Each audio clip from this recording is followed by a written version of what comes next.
Welcome to the Two Disabled Dudes podcast. We believe life is about how we react.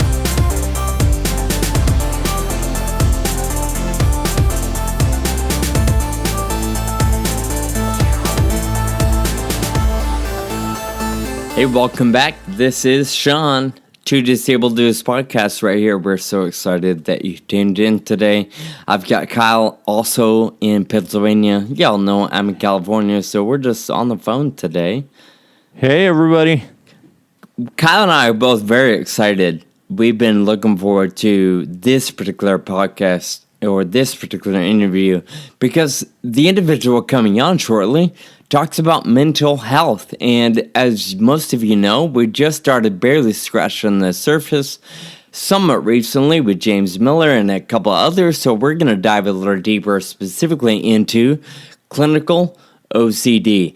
And what you need to know is this is going to be a two-parter.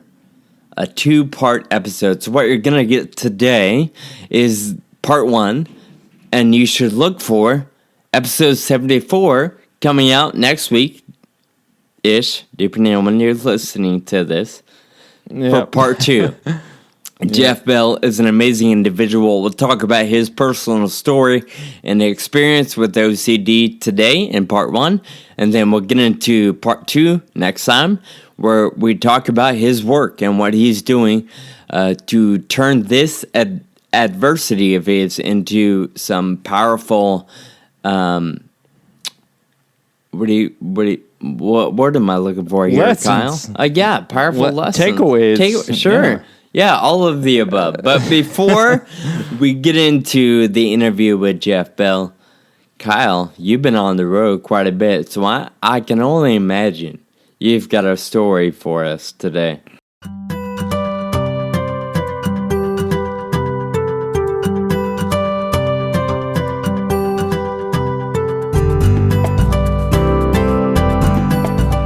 Yeah, I have a few stories. So I was on the road for 2 weeks, and this trip included Boston, Vegas, Dallas, and Oklahoma City. Jeez. And so it was, the main event of this trip was Ride a Taxi to Dallas, and so I want to end my story with that because it was an incredible experience. But first of all, a few things to complain about. All right. So I stayed in Boston for a visit with one of our farm partners, and the hotel there was a really great hotel. But first of all, the room, it was the accessible room, and it was the farthest room on the entire floor away from the elevator. What's up with that? That's the second time you've told this similar story. That's how right. does that make sense to any hotel? No, I agree. It took me like 10 minutes to get to my room after I finally got up the elevator, like every single time.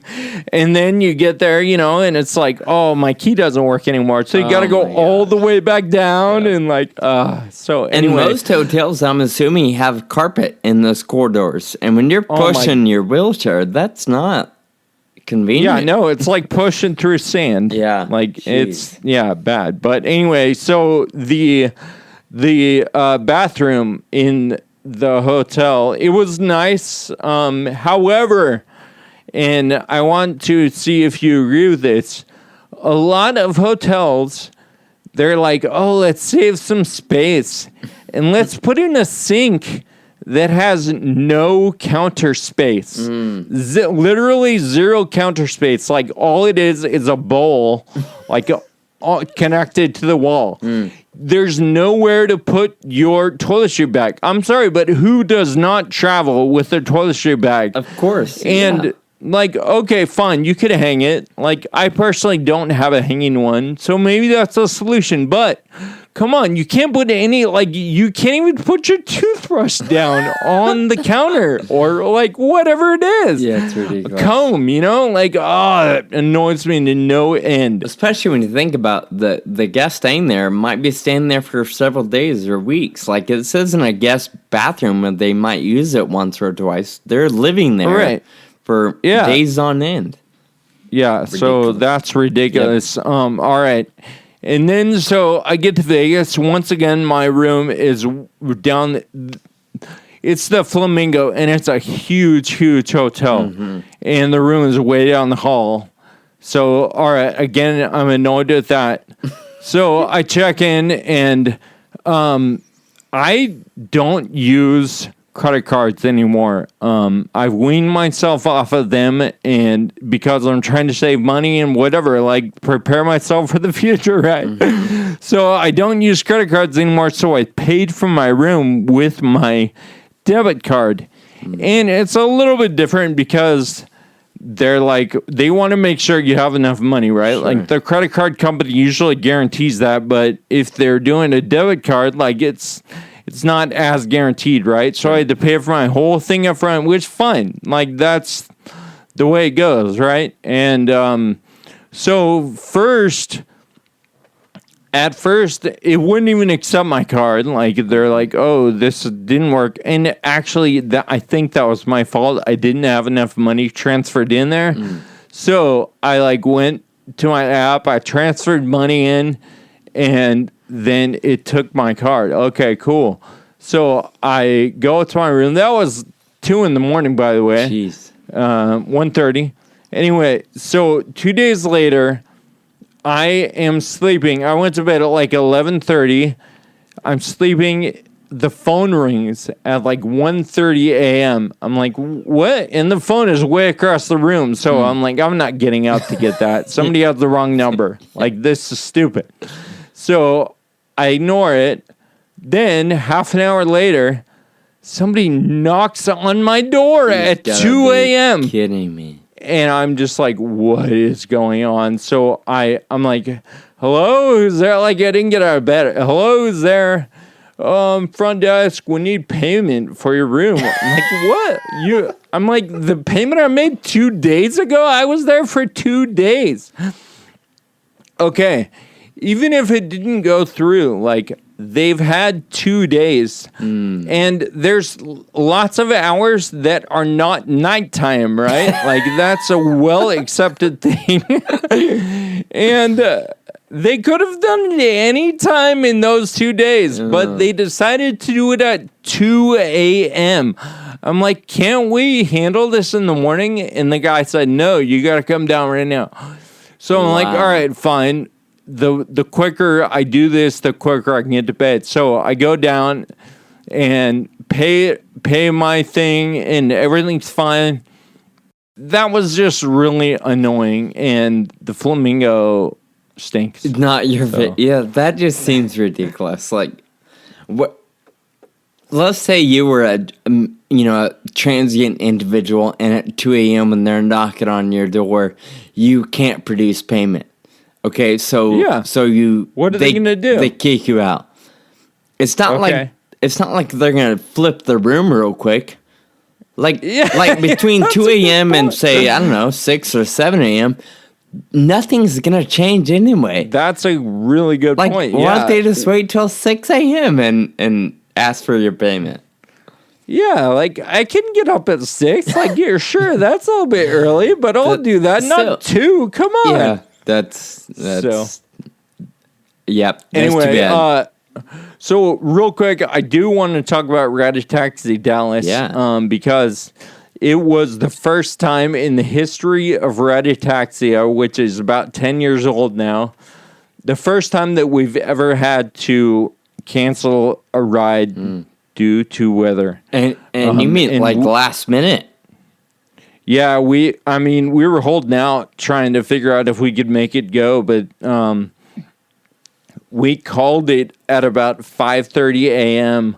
On the day of the ride because we were trying to see if we could make it happen, but it turned out that the forecast told us that it was going to start lightning storm at like 11 a.m. And we're like, all right, we can't have people out 25 miles on the course, and there's nothing we can do about it, And so it was a really tough decision because it wasn't raining at 5:30 a.m. It wasn't even storming, nothing, but the forecast said it was going to be. So there was a period of time after we made the call, where we're like, oh my gosh, like it's not even storming right now. Was this the right call?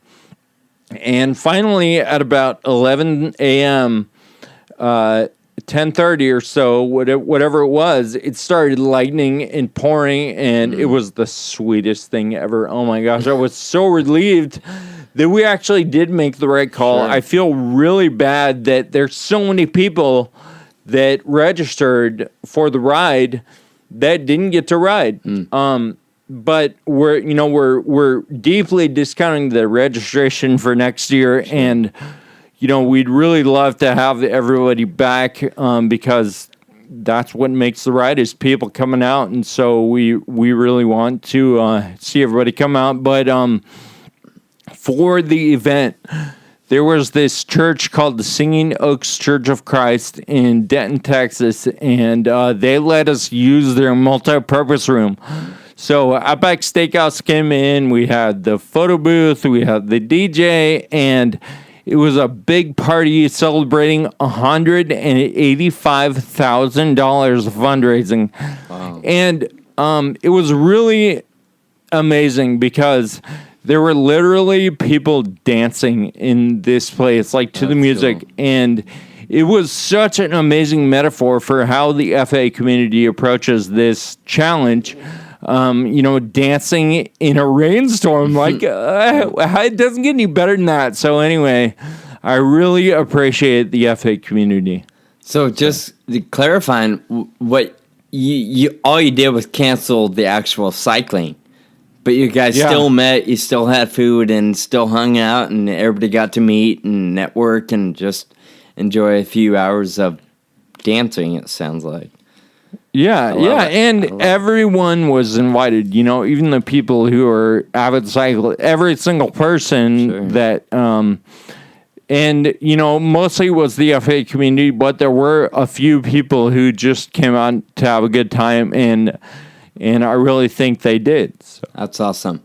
Well, Kyle, thanks so much for joining us. Of course, you guys can find Kyle's Twitter or Instagram to see different pictures of the last couple of weeks, but we want to get into our feature conversation.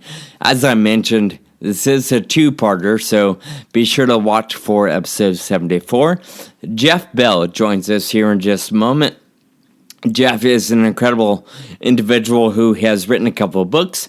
He grew up and is struggling with OCD. He was diagnosed with clinical OCD in his late 20s. He is an anchor on radio. He does a podcast. Besides all this different little stuff, he's got a flourishing career, and he has turned his adversity of life-debilitating OCD into powerful advocacy. And we're just so excited to interview him today. So without further ado, let's get into our conversation with Jeff Bell.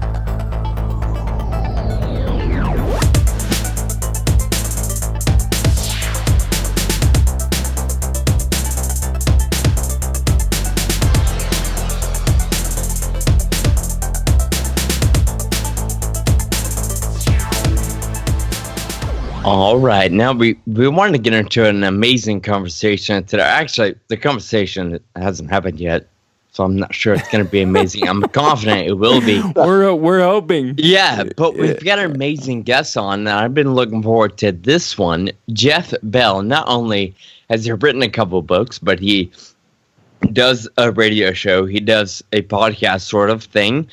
He's all over the place when it comes to advocating for rare disease and just random conditions and challenges and circumstances. Just an incredible human being, and we're looking forward to talking with him today. So, friends, meet Jeff Bell.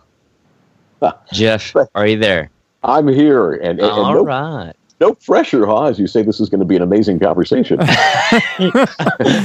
Well, I'm not going to lie.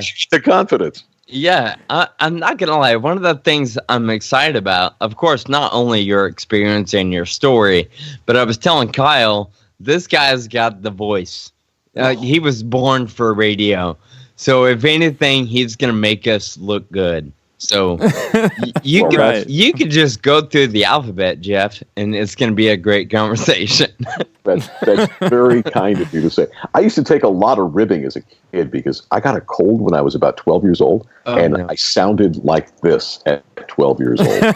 Oh, And wow. so my buddies were all over me. So every now and then when I bump into one of them, it's always kind of tempting to say, I was able to build a career around Yeah, this. look at me now. But They're like, it still sounds like you have a cold. yeah, exactly. Just the damn thing never went away. Lifelong. So Jeff, there's so much to cover with you, and we touched on it briefly in our introduction. But really, what we're wanting to know is, of course, from your personal perspective or your story, who are you today, and what got you there?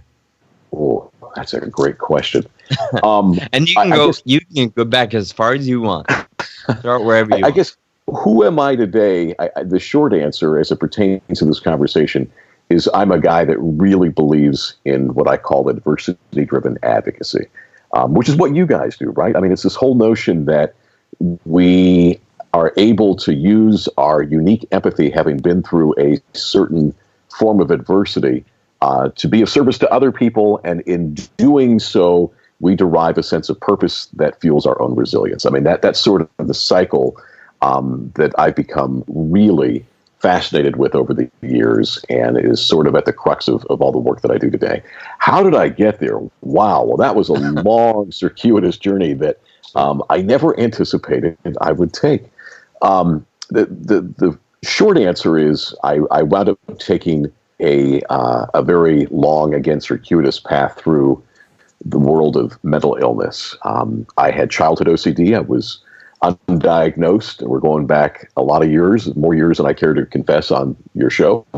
But way back then, OCD was not part of our vernacular. My parents did not have a way of really defining or framing what I was going through with my constant checking and reassurance seeking. And the running joke in my place was Jeff gets worried when he has nothing to worry about. I was the classic worrier. But it was really debilitating as a kid, and I didn't know what was going on with the OCD. I will kind of fast forward through my story very quickly for you in terms of the OCD essentially disappeared from my high school and college years for reasons I don't fully understand. And then as a young adult in my late 20s, adult onset OCD hit with a vengeance, and my life started spiraling out of control. And it was only as I began to learn the tools to recover from the worst of OCD that I started getting a sense of the value of doing something constructive with what I had been through. So I do have a question, and really to help folks relate to the story and to you. When you say life was spiraling out of control, I'm curious, what are a couple things what was the impact OCD was having on your life? Yeah, great question. So OCD comes in all kinds of different flavors, and at its root are these horrific what-if questions that are obsessions, these really disturbing notions that sort of circle in your head. You know how sometimes you get an earbug stuck in your ear, a little ditty, a little song, a little rhyme, a little poem that gets stuck in your head? Sure. Okay, and if you're struggling to come up with one right now, it's a small world after all. Oh, you'll be thinking in a few hours. You're the worst. Yeah.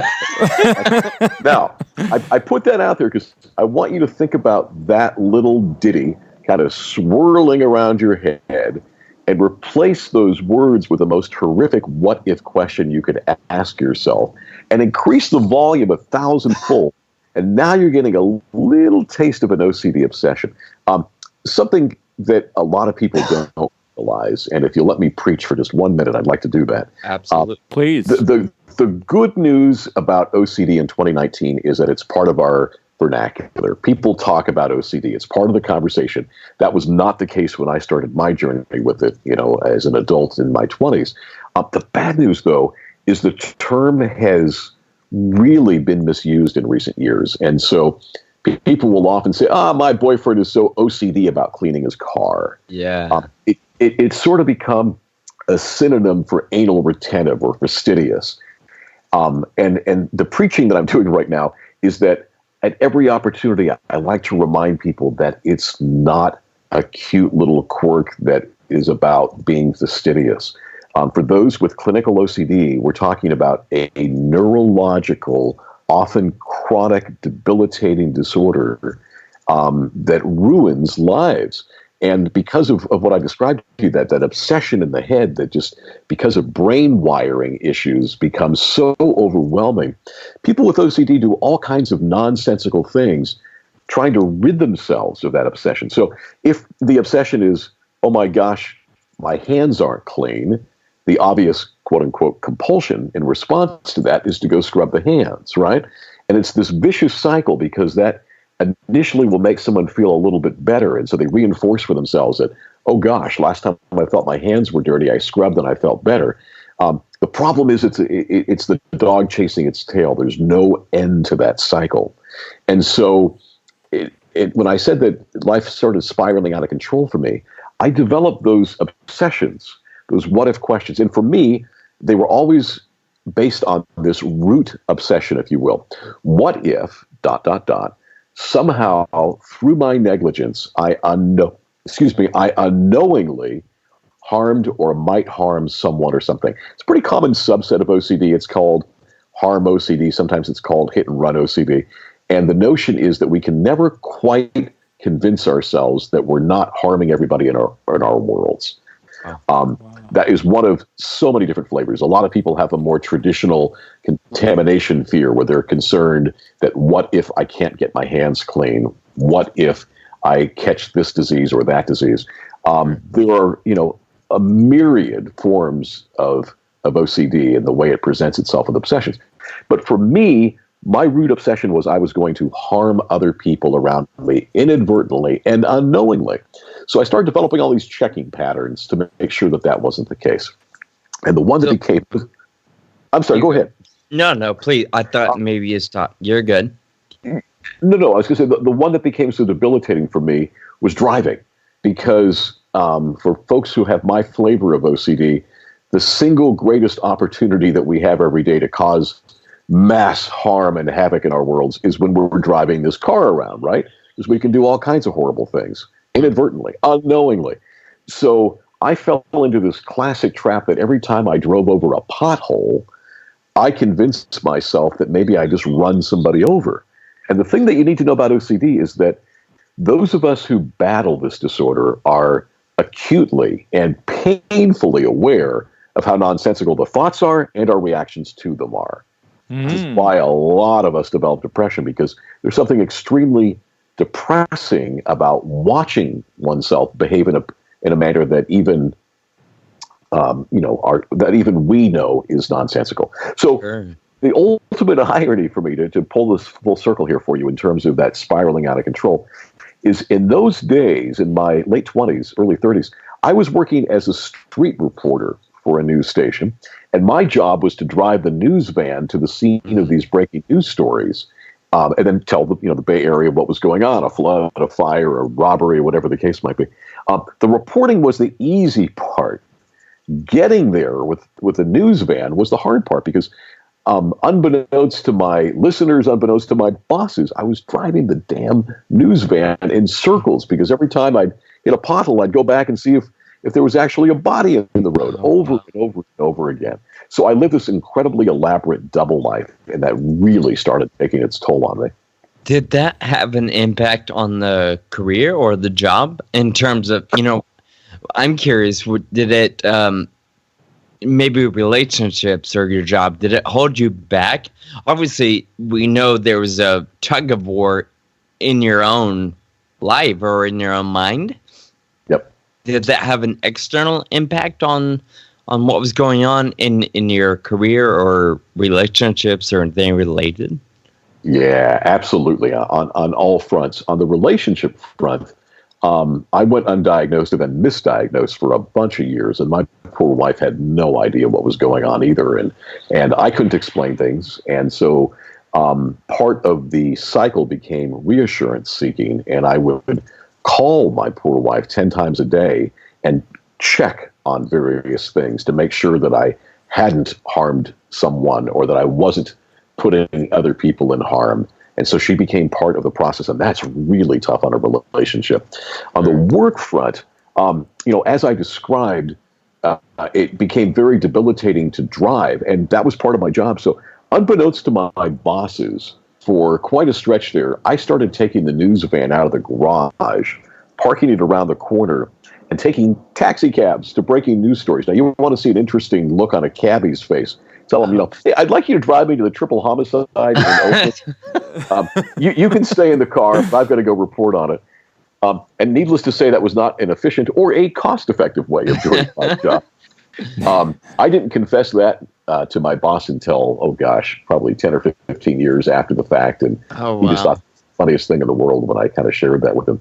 So, yes. And then the other thing, guys, was that I've often said that I'm not sure what was more exhausting for me over the years with the worst of my OCD. Was it the obsessions and compulsions, or was it the covering up?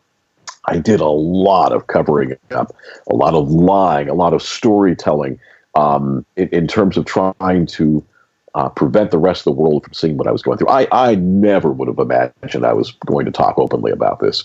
It was my great fixation that anybody would ever find out about what I was going through. Mm. Well, you're certainly unpacking a lot of stuff, and that I know Kyle and I want to dig into. So we're so thankful that you are talking openly about it. A question though about those taxi rides: if the taxi driver were to hit a pothole, did that have the same effect on you? That's a great question, Sean. And in keeping with the completely nonsensical aspect about this, no, it didn't matter what he did. You weren't driving, so it wasn't your fault. It wasn't my problem. It wasn't my fault. Right. I mean, there's no rhyme or reason to a lot of this. Sure. But yeah, I mean, that's a great question because it sort of gets at the nonsensical nature of the obsessions. I had a very narrowly defined what-if question in my head, and it did not extend to the person who was driving a car. Hmm. Jeff, there's a couple things that really strike me just in understanding OCD, and I really appreciate your perspective in explaining it in great detail. But it just seems so, it makes so much sense because perception is reality.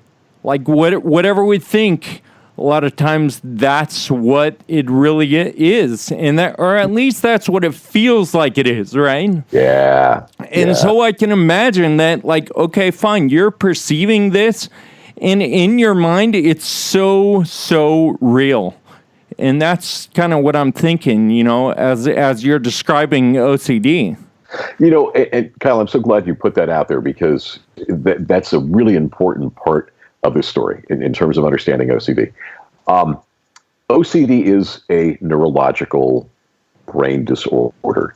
And what a lot of people don't understand, and myself included to a very scientific degree, is how neurologically based this is. And what I really want to bring it back to is the amygdala, the part of our brain that is responsible for fight or flight. Okay? If a bear were to pop into one of your rooms right now, you guys have two choices. You can fight the bear, probably not a great idea, or get the hell out, right? I mean, fight or flight. That's how we're wired.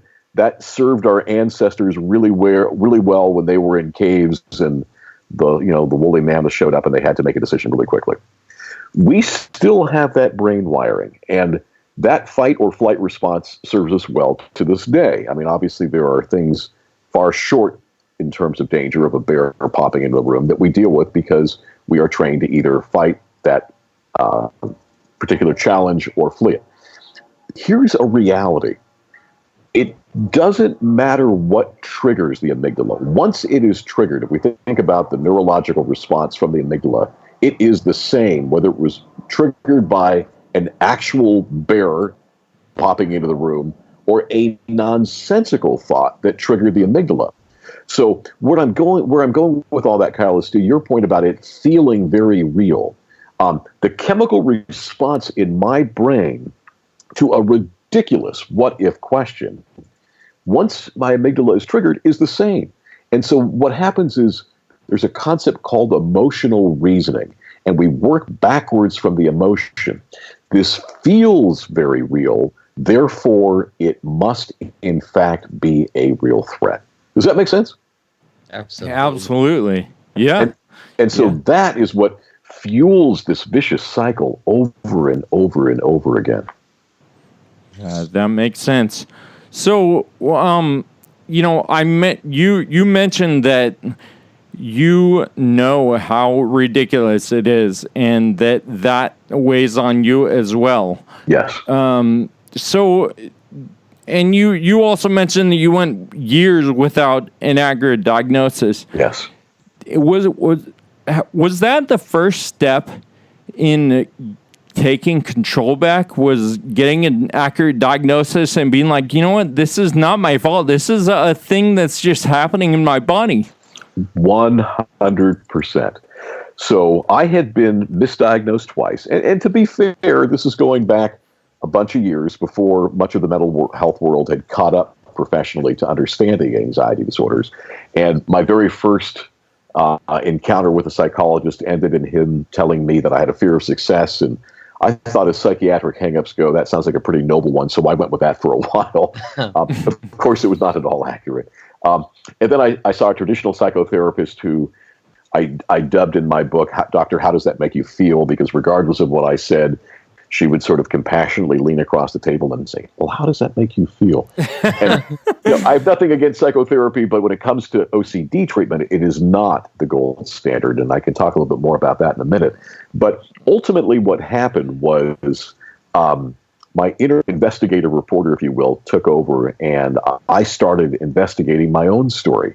And it took a while. I mean, I was looking through bookstores, and I wasn't battling the loss of a loved one or postpartum depression or any of these things that were neatly packaged. But I found this book one day called The Boy Who Couldn't Stop Washing, Dr. Judith Rappaport, great book to this day. Now, I was not washing in those days. That came later in my little bag of tricks. But there was something about the words couldn't stop that really spoke to me. And to my great advantage, the very first story in this book, like on page 3 or 4, is about a guy driving down the freeway who keeps turning his car around because he's convinced he's running people over. No. Now, I kid you not, guys, my first thought when reading that was, I don't remember writing this book. I mean, it was that freaking uncanny. I never entertained the idea that there were other people who did this ridiculous thing I did. So in that moment, to bring it back to your question, Kyle, there were 3 things that happened. One, I realized for the very first time in my life that I'm not the only person who does that. And that's incredibly empowering. Number 2, there's a name for this. The author called it OCD, obsessive compulsive disorder, the doubting disease. And number 3, hallelujah, there is a treatment process. And so that, I can't imagine I'll ever have a more powerful moment in my life than that particular moment when I discovered myself in that book. Wow. Well, and how amazing that it was someone else that like touched you through their writing. Like they weren't sitting there next to you, and like I don't know, it's just amazing how just by reading things and just by keeping an open mind and looking, right, we can solve our own life problems. Holy cow, that's really awesome. Thank you. And yes, that motivates me to this day, because every time one of us shares our story, and you guys are doing that over and over again through your advocacy, we never know who we're going to touch. We never know who that guy is out there who's, reading or listening to this podcast and hearing about himself for the very first time and having that hallelujah moment. So yeah, that's what this is all about. I love that you mentioned one of the biggest things, or the first things you noticed, was I'm not the only one. Yeah. And I think in any walk of life, whether it's a mental health issue or a physical disability, or even just, modern day people struggle with who they love and who they don't love, and they just think they're the only ones that are in this circumstance. Yep. And there's so much power in knowing that you're not crazy, that you're not alone, and there's other people. Maybe you don't have all the answers, but at the very least, we can walk through this together. Yeah. I mean, I've got to believe that every time you guys are talking about FA, you're introducing people to, a rare affliction that they probably have no idea about. I know, Sean, when we talked, I learned so much from you. Sure. Yeah, that's amazing. And I mean, even people that don't have FA or don't deal with OCD are learning things about themselves as well, just about whatever they're dealing with. I think it's a pretty universal thing for sure. Yeah.